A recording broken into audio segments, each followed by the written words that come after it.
இவன் யாரோ இவன் என் பூக்களின் வேரோ இவன் என் பெண்மையை வென்றான் இவன். எப்படிடி இப்போ ஹாப்பியா? நீ சொன்ன மாதிரி அப்பாவை கூட்டு வந்துட்டேல? ரொம்ப ரொம்ப ஹாப்பி. நீ என்னை ஏமாத்திட்டு போயிருவியும் நான் நினைச்சேன் தெரியுமா. நீ என்னதான் நினைப்ப? எல்லாமே நினைப்படி. நான் ஏமாத்திட்டு போயிருவேன், விட்டுட்டு போயிருவேன், கல்யாணம் பண்ணிக்க மாட்டேன், உனக்கு என்னென்ன சொல்லணுமோ அத்தனையும் சொல்லி போட்டுருவேன். சும்மாடா. என்ன சும்மா? சரிடா, சண்டை போடாத. இனிமேல் நம்ம ஹஸ்பண்ட் அண்ட் ஒய்ஃப் ஆக போறோம். சும்மா சும்மா இப்படி சண்டை போட்டா என்னத்துக்கு ஆக சொல்லு. அடியே, நான் எங்க வீட்டுல இருந்து கூட்டு வராதப்போ நீ எவ்வளவு சண்டை போட்டடி? சரி, சண்டை பண்ணோம்னா போட்டுக்கோ. உன்கிட்ட நான் சண்டை போட்டு ஜெயிக்கிறதா அடி?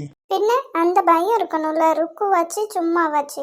ஆமா, என்னோட மகாராணி பார்த்தா எனக்கு பயமா இல்லாம இருக்குமா என்ன? அப்புறம் சார் எனக்கு பயப்படுவீங்களா? நம்பிட்டேன். மேடம், அதுக்கு பேரு பயம் கிடையாது, மரியாதை. உன் மேல நான் ரொம்ப மரியாதை வச்சிருக்கேன். இதுவரை நான் எங்க அம்மா கூட ரொம்ப டைம் ஸ்பெண்ட் பண்ணது கிடையாது. என் லைஃப்ல எங்க அம்மாவுக்கு அப்புறம் ஒரு பொண்ணு கூட நான் டைம் ஸ்பெண்ட் பண்ண போறேன்னா அது நீ தான். ஸோ நான் உன்னை ரொம்ப மதிக்கிறேன். அதான் அந்த பயம் எல்லாம். நீ சொல்றதுக்குலாம் சரி சொல்றேன் அப்படின்னா நான் உன்னோட ஃபீலிங்ஸை ரொம்ப மதிக்கிறேன். அதுக்கு நான் மரியாதை கொடுக்குறேன். நான் ரொம்ப லக்கி தெரியுமா. எனக்கு தெரியும் டி, ஏன்னா உனக்கு நான் கிடைச்சிருக்கேன். அப்படி நீ மட்டும் தான் ரீசன் சொல்லிட முடியாது. ஒரு எக்ஸாம்பிள் சொல்கிறேன். இப்போ எங்கள் அண்ணா இருக்காங்கல்ல, எங்கள் அண்ணாக்கும் அம்மா கிடையாது. நான் தான் அவன் லைஃப்பில் ஃபஸ்ட்டு வந்த பொண்ணு. என் மேலே அவ்வளோ பாசம் வச்சுருக்கான். நான் எது கேட்டாலும் என் கண்ணு முன்னாடி கொண்டு வந்து நிப்பாட்டிடுவான். சேம் அதே மாதிரி தான் நீயும். உனக்கும் அம்மா கிடையாது, ஆனால் உன்னோட ஃபுல் லவ் எனக்கு தானே. இருந்தாலும் உங்க அண்ணா அளவுக்குலாம் பாசம் கொடுக்க முடியுமான்னு எனக்கு தெரியல. அதுக்கெலாம் வாய்ப்பே கிடையாது சார். அடியே, சும்மா பேச்சுக்காச்சு அப்படிலாம் இல்லடா. என் அண்ணா அளவுக்கு நீயும் பாசம் கொடுப்பேன்னு சொல்லுவேன்னு பார்த்தா வாய்ப்பே கிடையாதுங்க.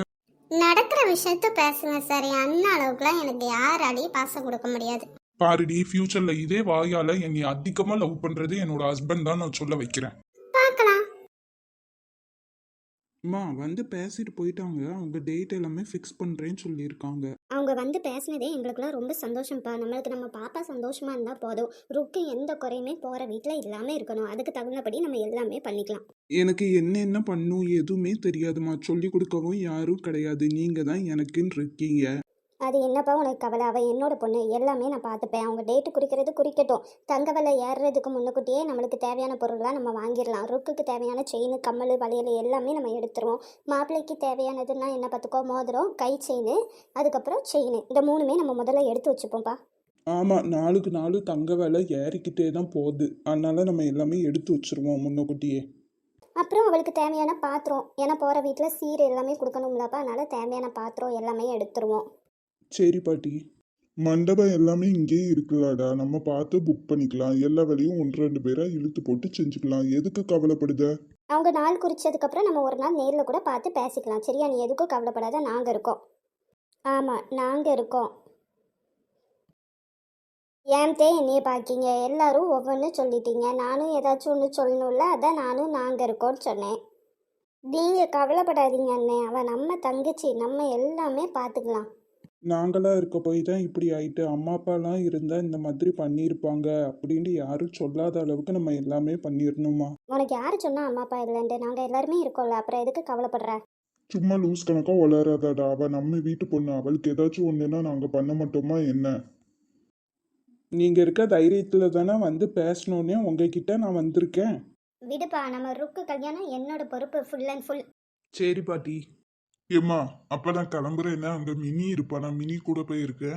சரிப்பா, அவளுக்கு எப்போனாலும் வழி வரும்னு சொல்லியிருக்காங்க. சரியா? அதனால ஃபோனை கையிலே வச்சுக்கோ. எதுவாக இருந்தாலும் எங்களுக்கு உடனே ஃபோன் பண்ணிடு. அவளுக்கு பிடிச்ச ஸ்நாக்ஸ் நான் உள்ளே பண்ணி வச்சிருக்கேன், அதை எடுத்துகிட்டு போயிரு. சரிம்மா. அப்ப நானும் கிளம்புறேம்மா அப்படியே வேலைக்கு. சரிப்பா, அவங்க ஃபோன் போட்டு நாள் ஃபிக்ஸ் பண்ணோன்னே சொல்லுங்க. சரியா? சரிம்மா. எனக்கு என்னன்னு தெரியலடி, இங்க இருந்தா உன் கூட இருக்கிற மாதிரியே இருக்கு. ஏன்டி என்னை விட்டுட்டு போன? மாமா வந்துட்டியா? எங்க வீட்டில் கூட நான் எப்போ எங்கெங்க இருப்பேன்னு தெரியாது. ஆனா உனக்கு கரெக்டா தெரியுதுல்ல. அதுதான் மாமா நானும் சொல்கிறேன். உங்கள் வீட்டுக்கு தெரியாதது கூட எனக்கு தெரியுது பார்த்தியா? இதை விட உங்களுக்கு புரிஞ்சுக்கிற ஒய்ஃப் யாராச்சும் கிடைப்பாங்களா? கல்யாணம் பண்ணிக்கோங்களேன். மாமா மாமா ஏன் மாமா இப்படி பண்ணுறீங்க? உங்கள் வீட்லேயே கேட்டிருக்காங்க என்னைய கல்யாணம் பண்ணிக்கிறியான்னு சொல்லிட்டு. நீங்கள் வந்து சரின்னு சொல்லியிருக்கலாம்ல. எதுக்கு சத்யாவை தவிர வேறு யாரானாலும் கல்யாணம் பண்ணிப்பேன்னு சொல்கிறீங்க? ஏன்னா எனக்கு ஒன்று பிடிக்கல. ஏன் பிடிக்கல? ஆமா, நான் வேண்டாம் வேண்டாம்னு சொல்லி என் பின்னாடியே வந்துட்டு இருக்கேன். இந்த மாதிரி எத்தனை பசங்க பின்னாடி போனியோ. மாமா நான் கோவப்படுவேன்னு நினச்சி நீங்கள் இப்படிலாம் பேசாதீங்க. நான் கோவமே படமாட்டேன். ச்சே, என்ன பொண்ணு நீ? நீ என் லைஃப்ல வந்ததுக்கப்புறம் நிம்மதியே போச்சு. எப்போ பார்த்தாலும் என்னை டார்ச்சர் பண்ணிக்கிட்டே இருக்க. இதுக்கப்புறம் இப்படி பண்ணனா? நீங்கள் உங்கள் அம்மாட்ட கம்ப்ளைண்ட் பண்ணுங்கள், என்னோட அம்மாட்ட கம்ப்ளைண்ட் பண்ணுங்கள், போலீஸ்கிட்ட கூட போய் சொல்லுங்கள். எனக்கு பிரச்சனையே கிடையாது. ஏன்னா நீங்கள் யார்கிட்ட போய் என்ன சொன்னாலுமே என்னையும் உங்களுக்கு கல்யாணம் முடிச்சு கொடுத்துருவாங்க. என்னோட வேலை ரொம்ப சிம்பிள். இவட்ட பேசினா நம்ம எனர்ஜி தான் வேஸ்ட் ஆகும். ஆமாம் மாமா, இன்னும் கொஞ்சம் எனர்ஜி சேவ் பண்ணி வச்சுக்கோங்க. அப்போ தான் ஃப்யூச்சரில் யூஸ் ஆகும். என்ன சார் அவசர அவசரமாக என்னைய கூப்பிட்டீங்க? என்ன விஷயம்? ருக்கு கல்யாணத்தை பற்றி பேசுறதுக்கு தாண்டி. ஏன் இவ்வளோ டென்ஷனாக இருக்கீங்க? இருக்காதாடி, என்னோட தங்கச்சி கல்யாணம் ஒவ்வொன்றையும் பார்த்து பார்த்து பண்ணணும்.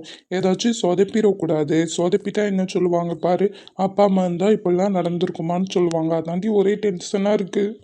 நான் கூட இருக்கேன்லாங்க, பயப்படாதீங்க. நம்ம எல்லாரும் சேர்ந்து பார்த்துக்கலாம். எல்லாருமே கூட இருக்கீங்கடி, ஆனால் எனக்கு பயமாக தான் இருக்கு. அவள் இவ்வளோ நாள் என் கைக்குள்ளேயே இருந்து வளர்ந்துருக்கா. இதுக்கப்புறம் வேற வீட்டுக்கு போக போகிறாங்கும்போது எனக்கு ரொம்ப ஒரு மாதிரியாக இருக்குடி. இப்போ ஒரு அப்பா அம்மா வந்து ஒரு பொண்ணுக்கு கல்யாணம் முடிச்சு கொடுத்தா எவ்வளோ பயப்படுவாங்களோ, எவ்வளோ சந்தோஷம், எல்லாம் சேர்ந்து ஒரே இதாக இருக்கும்ல. அந்த மாதிரி தாண்டி இப்போ எனக்கு அப்படி இருக்குது. அவள் தான் என்னோட பொண்ணு, அவள் தான் எனக்கு தங்கச்சி, அவள் தான் என்னோட அம்மா. எல்லாமே அவளை தாண்டி இத்தனை வருஷத்தில் எனக்காக இருந்திருக்கா. அவள் போகிறத நினச்சி எனக்கு ரொம்ப கஷ்டமாக இருக்குது. ஏங்க 2 தெரு தள்ளி தானே கல்யாணம் பண்ணி குடிக்கீங்க, எப்போனாலும் போய் பார்த்துக்கலாம். உனக்கெல்லாம் சொன்னால் புரியாதுடி. அம்மா அப்பா இறந்ததுக்கப்புறம் நான் வாழ்ந்த ஒரே ஒரு ரீசன்னா அது அவளுக்காக மட்டும்தாண்டி. அவளும் எனக்காக மட்டும்தான் வாழ்ந்திருக்கா. நான் வந்து வெளி வேலை உழைக்கணும் அதெல்லாம் பார்த்துக்கிட்டா சின்ன வயசுலேயே அவள் வந்து வீட்டு வேலை எல்லாம் பார்த்துப்பாடி. சின்ன வயசுலேயே அவ்வளோ பொறுப்பு பார்த்துக்கோ. நான் சாப்பிட்லன்னா கடைக்கு சாப்பாடு கொண்டு வந்துடுவா, ஊட்டி விடுவா. நான் சாப்பிட்றதுண்டி அவளும் சாப்பிட மாட்டாள். நைட்டு நான் 12 மணிக்கு வந்தாலும் எனக்காக 12 மணி வரை வெயிட் பண்ணிட்டு இருப்பாடி. இப்படிலாம் அம்மா தானே பண்ணுவாங்க, எனக்கு அவள் பண்ணாடி. அதுவும் சின்ன பிள்ளையில இருந்து இப்போ வர அப்படி தாண்டி இருக்கா. உங்கள் அண்ணன் தங்கச்சி பாசம் தான் எனக்கு தெரியுமே. எனக்கே தோணும், தங்கச்சியவே இவ்வளோ அழகாக பார்த்துக்கிறீங்க, அப்போ என்னையவும் எவ்வளோ நல்லா பார்த்துப்பீங்க. முன்னியவும் நல்லா பார்த்துப்பேன்டி.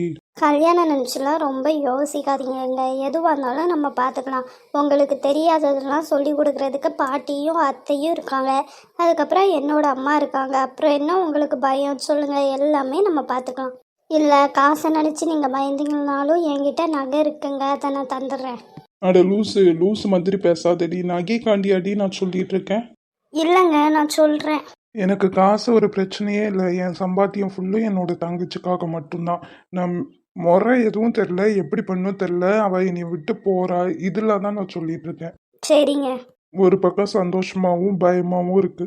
சந்தோஷம் மட்டும் படுங்க, பயப்படலாம் வேண்டாம். எல்லாம் நல்லபடியாக நடக்கும். நீங்கள் சொன்னதே திருப்பி திருப்பி சொல்லிட்டு இருக்கீங்க. சரியா? நாங்கள் எல்லாம் இருக்கோம், எல்லாரும் எல்லாமே பார்த்துக்கலாம். சரிடி.